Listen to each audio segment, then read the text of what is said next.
안녕하세요. 책사랑방입니다. 오늘도 반갑습니다. 오늘은 마음의 자석, 지은이 리디거 샤의, 옮기니 송명희, 펴낸 곳은 여름사입니다. 전 유럽인을 사로잡은 유럽판 시크릿, 바라는 대로 이루어지는 마법 같은 자기장의 비밀. 7번째 비밀. 당신의 자석에 들어있는 모든 힘 중에서 가장 강력한 힘은 당신 자신에 대한 사랑이다. 자기애. 사랑은 자석에 담긴 것 중 가장 강력한 힘을 발휘한다. 사랑은 당신이 목표에 도달하고자 할 때 강력한 촉진제가 된다. 대개 누구나 사랑이 무엇인지 안다고 생각하지만 실제로 사랑을 묘사할 수 있는 사람은 거의 없다. 스스로 사랑이 무엇인지 생각해 보기 바란다. 사랑을 모르는 사람에게 설명해야 하는 상황을 가정해 보라. 그것이 불가능해 보이는가? 당신은 이를테면 의자나 찻잔을 묘사할 수는 있어도 사랑은 그렇게 하지는 못할 것이다. 사랑의 본질을 이리저리 둘러 말할 수는 있다. 또는 비교를 하거나 예술가나 작가들이 과거에 들려준 이야기를 소개할 수도 있다. 아니면 사랑이 아닌 것을 경험하거나 느껴볼 수도 있다. 그래서 사랑을 이해하거나 이해하는 데 장애가 되는 것을 제거하는 방법을 택할 수도 있다. 살면서 겪는 여러 체험 때문에 우리는 마치 사랑이 아닌 것들의 정체를 벗길 수 있다. 조각가 미켈란젤로는 대리석 돌에 살아 움직이는 느낌을 주는 사자 조각을 어떻게 새길 수 있는가라는 질문에 사자가 아닌 것처럼 보이는 형상을 마음속에서 모두 지우는 것입니다. 라고 대답한 바 있다. 사랑을 발견하는 것도 비슷한 이치라고 할 수 있다. 사랑은 이미 존재한다. 그것을 애써 찾을 필요는 없다. 사랑에 도달하거나 사랑을 발견하기 위해 할 수 있는 일이란 아무것도 없다. 당신이 해야 할 유일한 일은 오직 사랑이 아닌 것에서 계속 멀어지는 것이다. 그 나머지는 자연히 일어나게 되어 있다. 최고의 전문가에게 물어보라. 사랑이 무엇인지를. 당신이 어떤 결정을 내리고 어떻게 행동해야 좋을지 확신이 서지 않을 때, 아름답지 못한 생각이나 느낌을 바꾸고 싶을 때 이렇게 물어보라. 사랑이라면 어떻게 할 것인가를. 어떤 사람이 당신이 좋아하는 사람이든 아니든 상관없이 계속해서 거슬리게 행동할 때 스스로에게 물어보라. 사랑이라면 어떻게 할까? 사랑이라면 내 자신이 그렇게 행동하기를 바랄까? 사랑이라면 상대방이 그런 태도를 취하는 것을 허용하도록 내버려 둘까? 사랑이라면 자신이나 상대에게 그렇게 나쁜 감정을 유발하도록 방치할까? 사랑하는 사람이라면 그럴 수 있다는 생각에 누군가를 위해 희생할 때 스스로에게 물어보라. 사랑이라면 어떻게 할까? 당신 자신이 그렇게 행동하는 것을 바랄까? 당신이 사랑의 이념을 쫓아 고통 속에서도 상대에 대한 애착을 버리지 않기를 바랄까? 자신이 올바로 행동했는지를 놓고 끊임없이 자책할 때 스스로에게 물어보라. 사랑이라면 어떻게 할까? 당신이 끊임없이 무의미한 생각에 몰두해 괴로워하기를 바랄까? 아니면 과거 어느 시기에 했던 만큼 완벽하게 잘 해냈다고 생각하기를 바랄까? 아니면 이 때문에 깨달음을 얻고 인생의 새로운 전기를 맞이할 만큼 자유롭기를 바랄까? 당신 자신에게서 사랑스럽지 못한 것을 중단할 때마다 당신이 찾는 것을 그만큼 더 많이 발견하고 체험할 것이다. 이성적이고 논리적으로 행동하는 것이 더 나을지, 아니면 단지 기쁨을 주기 때문에 아무런 이유 없이 자연 발생적으로 행동하는 것이 더 나을지 곰곰 생각할 때 스스로에게 물어보라. 사랑이라면 어떻게 할 것인가? 당신이 매일같이 나쁜 감정을 불러일으키고 계속 슬프고 무기력하게 만드는 일을 할 때 스스로에게 물어보라. 사랑이라면 어떻게 할까? 그 일을 하기를 바랄까? 당신은 삶의 마지막에서 그것을 사랑에게 어떻게 설명할 것인가? 이따금 인생이 힘들고 다른 이에 비해 행복을 누리지 못했다는 생각이 들 때 스스로에게 물어보라. 사랑이라면 어떻게 할 것인가를. 사랑은 당신이 자신과 인생에 주어진 것에 대해 그렇게 생각하기를 바랄까? 자기애. 내가 정말로 나 자신을 사랑하기 시작했을 때 고통이나 괴로움은 단지 나의 진실에 반해서 살지 말라는 경고임을 알 수 있었다. 요즘 사람들은 그것을 삶의 진정성이라 부른다.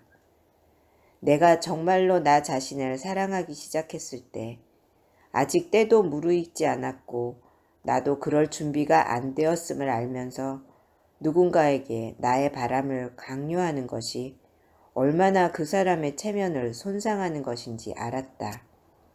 요즘 사람들은 그것을 자존이라고 부른다.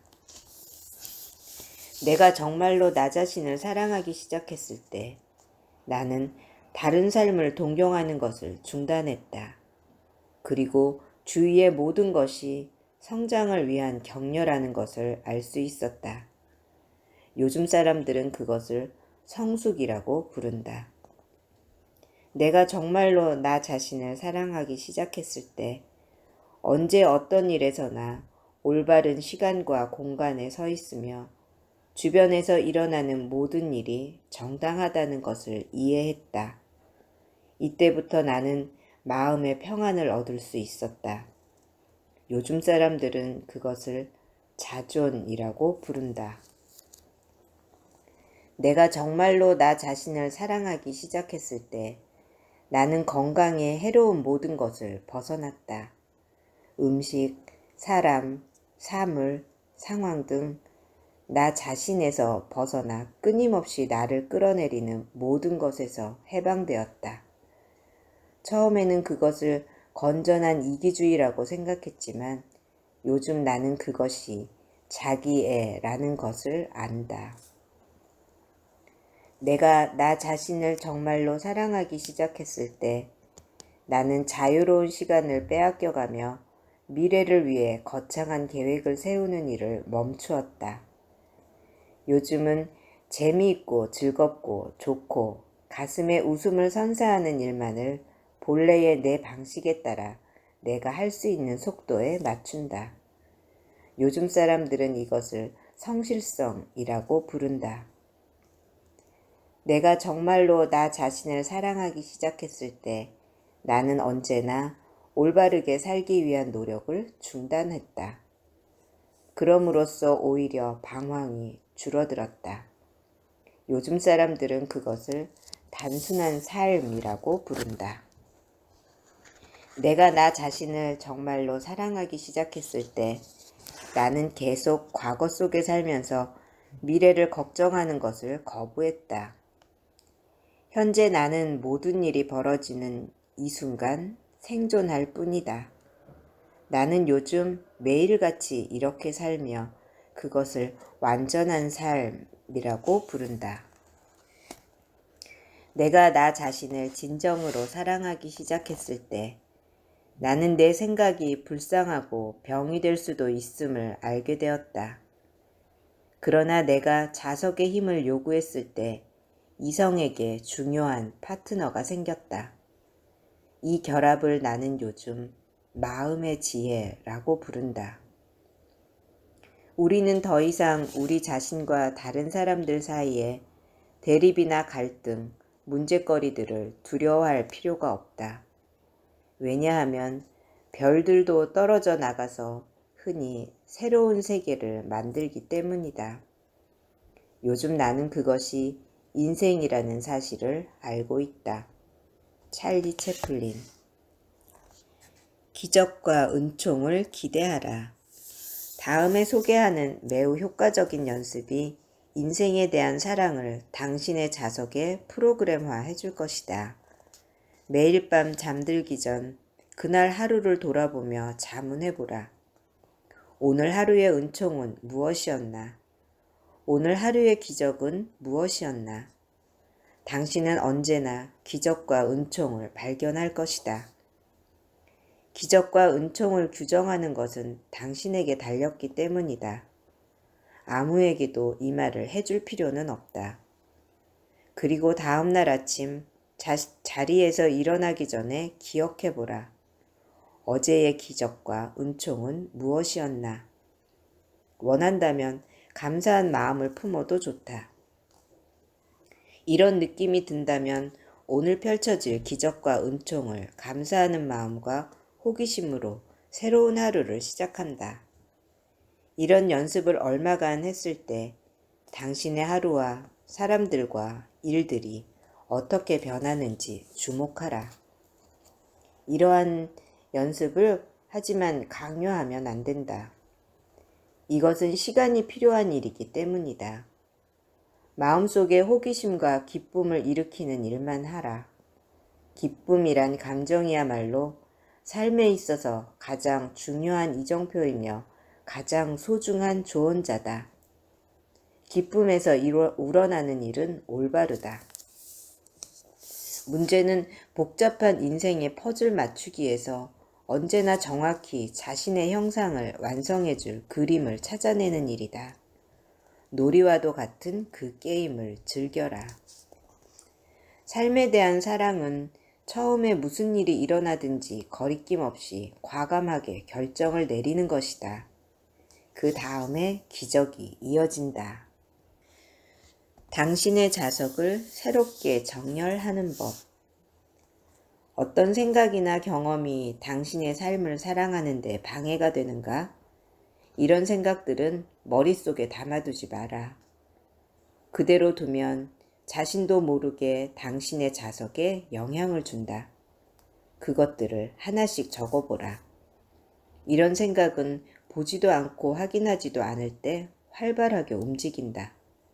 모두 적었다면 그것들 하나하나의 타당성과 진실성을 시험해보라. 하나하나 반대의 경우를 증명하는 사례를 한 가지에서 세 가지까지 적어보라. 가급적 감정의 대치관계가 평균을 이루도록 힘써라. 어떤 사람 앞에서 죄책감이 느껴진다면 그것은 죄 때문이 아니라 단지 감정의 불균형 상태 때문이라고 생각하라. 평형 상태를 이루려면 개인적으로 올바른 느낌을 주는 생각을 떠올리고 바로 그 생각을 하라. 그것으로 당신은 할 일을 마쳤다. 상대가 이 세상에 없거나 처리하기 어려운 사람이면 대체할 수 있는 다른 사람을 찾아보라. 그런 다음 그 일이 어떻게 마무리되고 마음이 어떻게 자유로워지는지 느껴보라. 다른 사람에게 무엇을 해줄 수 있는지와 무관하게 당신이 왜 사랑스러운 사람인지 그 이유를 찾아내라. 이때 문제는 내가 무엇을 하는가가 아니라 내가 어떻게 존재하는가이다. 오늘은 여기까지입니다. 들어주셔서 감사합니다. 사랑합니다. 축복합니다. 오늘도 제가 당신을 응원합니다.